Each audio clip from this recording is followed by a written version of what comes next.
السلام علیکم ورحمۃ اللہ وبرکاتہ۔ ناظرین، امید کرتا ہوں آپ سب خیریت عافیت کے ساتھ ہوگے۔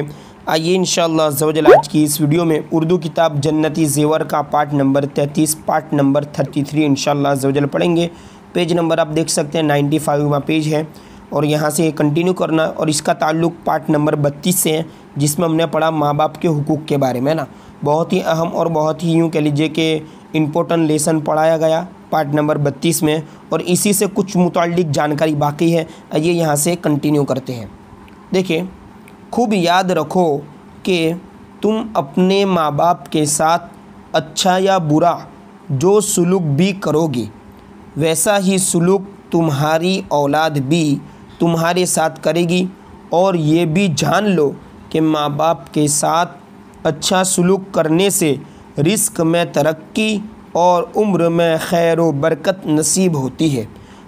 یہ اللہ تعالیٰ کے سچے رسول صلی اللہ تعالی علیہ وسلم کا فرمان ہے، جو ہرگز کبھی غلط نہیں ہو سکتا۔ اس بات دیکھیے پر ایمان رکھو، یعنی اس بات کو مانو، اس پر یقین کرو۔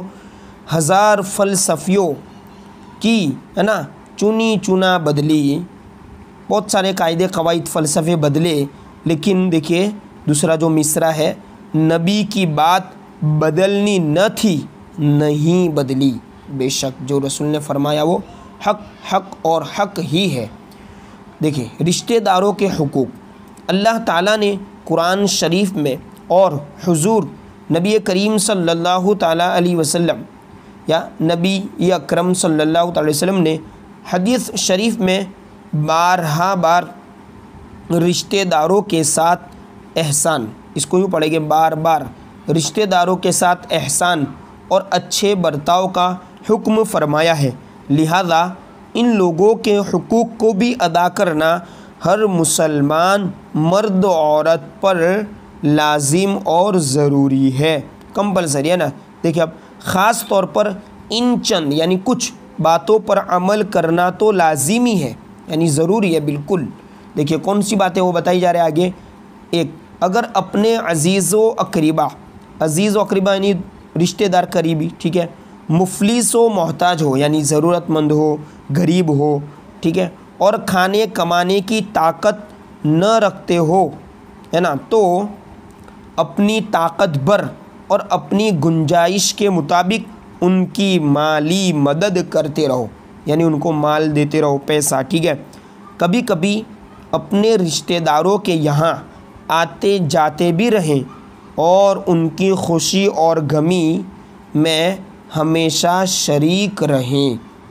آگے دیکھیے 3 پہ، خبردار ہرگز رشتہ داروں سے قطع تعلق کر کے، یعنی تعلق توڑ دینا، تعلق کو ختم کر دینا، رشتہ توڑ دینا، قطع تعلق کر کے رشتے کو نہ کاٹیں۔ رشتہ داری کاٹ ڈالنے کا بہت بڑا گناہ ہے۔ رسول اللہ صلی اللہ تعالی وسلم نے فرمایا ہے کہ لا يدخل الجنہ قاطع۔ دیکھیے اس کا ترجمہ کیا ہوگا، یعنی اپنے رشتہ داروں سے قطع تعلق کرنے والا، تعلق توڑنے والا جنت میں نہیں داخل ہوگا۔ دیکھیں آگے، اگر رشتہ داروں کی طرف سے کوئی تکلیف بھی پہنچ جائے تو اس پر صبر کرنا، اور پھر بھی ان سے میل جول اور تعلق کو برقرار رکھنا بہت بڑے ثواب کا کام ہے۔ دیکھیے اس کے بعد حدیث شریف میں کہ جو تم سے تعلق توڑے تم اس سے میل ملاپ رکھو، اور جو تم پر ظلم کرے اس کو معاف کر دو، اور جو تمہارے ساتھ بدسلوکی کرے تم اس کے ساتھ نیک سلوک کرتے رہو، یعنی اچھا برتاؤ کرتے رہو اس کے ساتھ، ٹھیک ہے۔ آگے دیکھیے اور ایک حدیث میں یہ بھی ہے کہ رشتہ داروں کے ساتھ اچھا سلوک کرنے سے آدمی اپنے اہل و عیال کا محبوب بن جاتا ہے، یعنی وہی پسندیدہ بن جاتا ہے، ٹھیک ہے، اور اس کی مالداری بڑھ جاتی ہے، اور اس کی عمر میں درازی